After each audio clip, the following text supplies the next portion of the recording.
Let's discuss about Asus Zenfone 4 Max. Asus Zenfone 4 Max smartphone was launched in July 2017.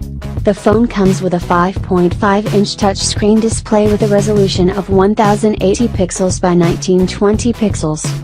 The Asus Zenfone 4 Max is powered by quad-core Qualcomm Snapdragon 425 processor and it comes with 4GB of RAM. The phone packs 64GB of internal storage that can be expanded up to 256GB via microSD card.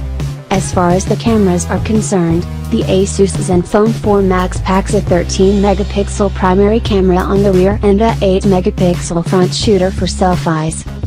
The Asus Zenfone 4 Max runs Android 7.0 and is powered by a 5000 mAh non-removable battery. It weighs 181 grams. The Asus Zenfone 4 Max is a dual SIM, GSM and GSM, smartphone that accepts nano SIM and nano SIM. Connectivity options include Wi-Fi, GPS, Bluetooth, FM, 3G and 4G.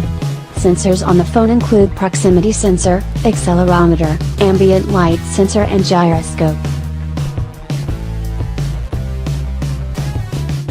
Thanks for watching. If you like this video, subscribe the channel for more upcoming review. Keep watching.